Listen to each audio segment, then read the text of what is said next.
what's the reason why he signed this extension? Was he afraid that, hey, with this season being an unknown, is that going to lower my value in the coming off season? Or was it, hey, you know what, I might as well take advantage of it now? Because you got to remember, was going to be his first free agency. Right. So like you have people like that have had their 6 years, their service times, and they get that, hey, I want to be able to see who's going to pay me. Right. Were his advisors telling him like, hey, this is the best you're going to get right now because of the situation we're in with the COVID-19, with the shortened season, with the revenues not being generated, and all this?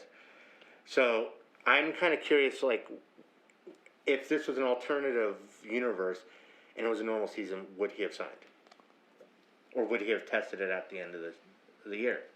To answer your first question, I feel like it was a little bit of both. I feel like it was him being comfortable with the Dodgers and liking the environment, the team, and everything, and also the whole COVID-19 situation. Because if you look at both things on just a separate landscape, Mookie Betts is a winner. He won a championship in Boston. I don't think... It's going to be sad that's his last championship. Hell no. But I don't think that maybe besides maybe like 1 or 2 seasons, I know last year they weren't in it, but I don't think he's been in the playoffs, what, 5 of his 7 seasons that he's been I believe it's either 4 out of 7 or 5 out of 7. He's been in the playoffs, right? And then the Red Sox won a chip in 2013 and 2018. That's 7 years, so he came up, 2014? I believe. Because I don't know if he's on that 2013 team. I don't remember him being on the 2013 team. But he at least has 1 chip, right? If you're on a team and on a franchise that is positioned to win and do very well for a long period of time, and you care about winning, and also you care about, building your brand, like we talked about months ago, and I showed the clip of us talking about this in March. Months ago, I said his only real options would be the Dodgers, the Yankees, and then it's kind of throw your hands up, right? Houston doesn't have the money to pay him. The Mets, if they get new ownership, maybe. But then at that point, you're still rebuilding, so why would you want to be there? Yeah. I thought the Dodgers, Mets, Yankees, and then my dark horse, I always have that one team that's, you would never suspect. I always, in the back of my mind, thought Texas. The Rangers.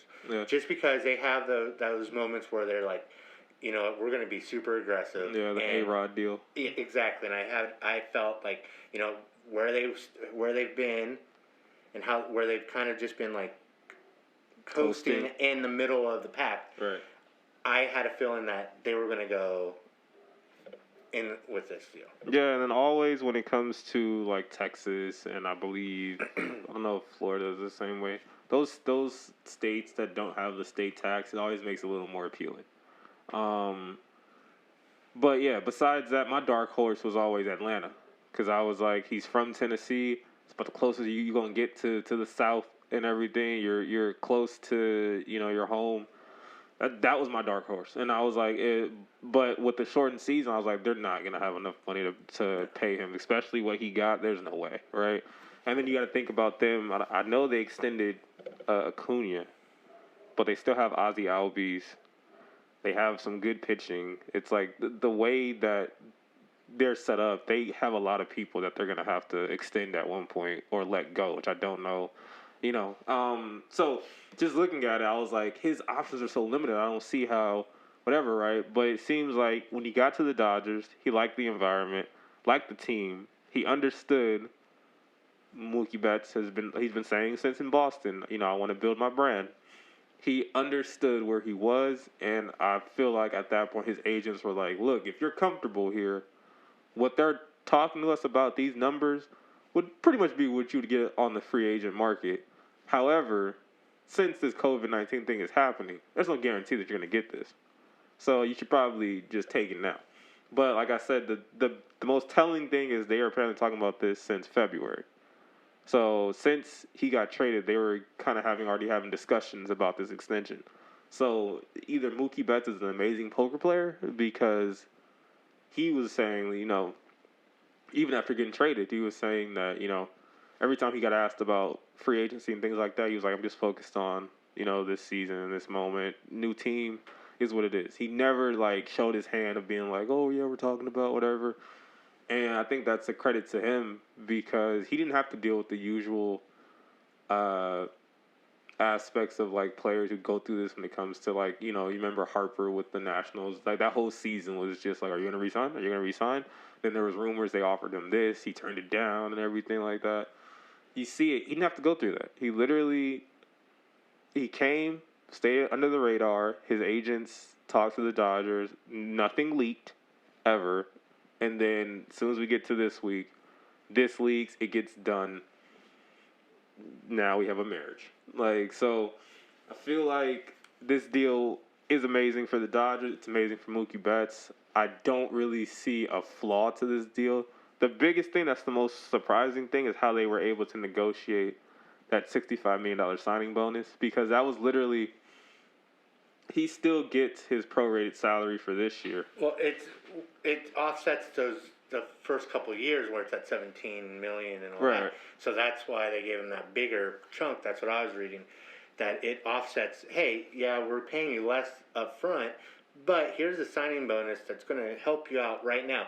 So if next year we're in this situation again, you're still getting paid. Yeah, that's what I was going to say. I was like, I read it that because of this year and then possibly next year, we're still affected by the COVID pandemic. It basically covers him that you get paid regardless. Get paid. Yeah. So, and it's such a good deal because Adrew Freidman, who for years, this is even back into Tampa Bay when he had, when he was masterminding those teams out of nothing, he's always been the guy that people say, oh, he never spends big. He never spends big. Of course, he finally comes to the Dodgers and he has a big checkbook. Still, he was making deals that, he was giving out big extensions, but he never signed a free agent over. Never got that big fish. Right. And he put himself in such a position to where he cleared out every bad contract the Dodgers had.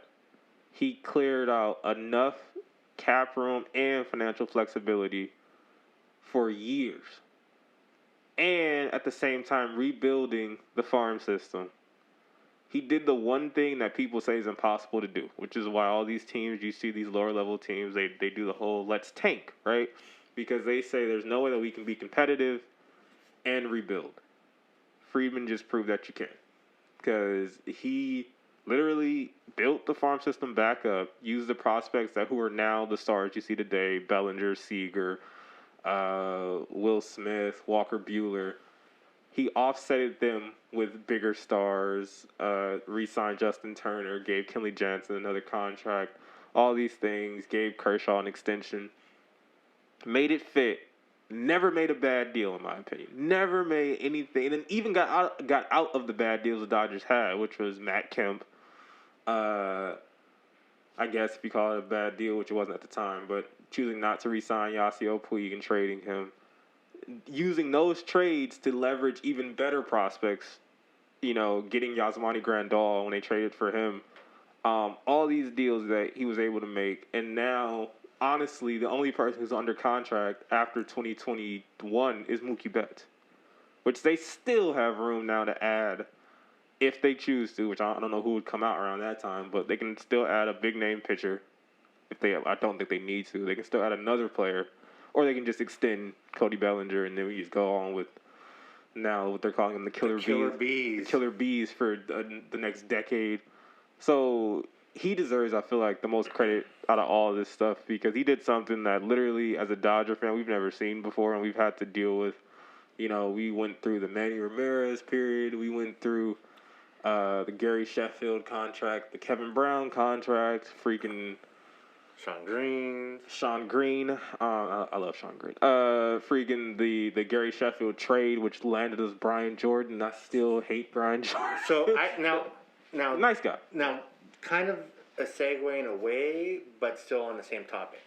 we mentioned this earlier in one of our earlier episodes, one of the first ones. Mm. If the Dodgers do not win the World Series, is this a good deal? Just like I always said it with Garrett Cole. Garrett Cole. Would this be a good deal if the Dodgers do not win a World Series? Are we going to be talking about this the same way? Like, oh, this was a great deal. I feel like because the market that we're in, it'll be considered a bad deal if they don't win. However, position player contracts are generally never considered bad if they perform. Of course. But since we're in LA, if they don't win, then yeah, it's a bad contract and everything. And it's going to be perceived that way because you didn't win. You finally got your big fish and you didn't win with them. So, yeah, it's the same level of pressure. It would be for anybody with that big player. But I was more curious how you thought about it being a Dodger fan. And obviously, me being an Angel fan, you could sit there and say, is this deal, like we texted back and forth, how did you feel about this deal? Right. And all this. Just, is the Mike Trout deal, like, is it going to be a bad deal if they don't win the World Series? And of course, yeah. I totally agree it would be a bad deal because you're spending almost $500 million on one to hey, we made the playoffs. Right. So I was just trying to get your perspective to see how you perceived it with how we spoke about with the Garrett Cole. Yeah, it's any team that spends this amount of money on a player, like, of course, A-Rod performed in Texas. That was a good deal. They never won, though. So at the end of the day, bad deal. Same thing with Angels, Mo Vaughn. Good deal at the time. It was never a good deal. Never a good deal. And they signed him, I was like, what are you doing? But you think about it, he was, a prolific slugger with the Red Sox and everything like that. And then he fell down some stairs. Yeah, and then that was it. But it was like, it made sense. You pair him with Tim Salmon. I think Troy Gloss was coming up around that time, or he was at least in the system. No, because you figure, when was it that they signed Mo Vaughn? Was that, like, before that World Series win? I think that was 99. I think it was 99. That they signed Mo Vaughn, but, Angels had a squad on paper. Well, they always have a squad on paper. But of course they didn't win. And then when they did win, he wasn't even on the team. So bad deal. Same thing with, like I said, Kevin Brown. In theory, deal was great. Dodgers needing an ace. I believe I still think it's 7 years, $200 and some $million that Kevin Brown got. Great deal at the time. But then, of course, what happens? Has one good year, gets hurt like 3 years out of the deal. And then, like, the last 2 years does semi-okay. And then they trade him. So, I mean, horrible deal. Like, looking back, hindsight, but at the time, great deal. You got what you needed. So, anytime you spend this amount of money on one player, it's always going to be, it's always going to be pretty much, it's going to be broken down into, did this deal make them blah, blah, blah. Same thing when they signed Zach Greinke. Oh, now they have someone to go with Clayton Kershaw. We didn't win. Then we let him go because he opted out. And then they said, you guys should have re-signed Zach Greinke, right? And now Greinke still hasn't won even when he left us. But, at the time, for like those 3 years he was gone, we got killed for that, And then there was even rumors, when he was on the trade block with Arizona, Dodgers should trade back for Zach Greinke because they need him and everything like that. At the end of the day, winning cures all, and if the Dodgers win, this will be looked at as an amazing deal. If the Dodgers don't win, then we're in trouble.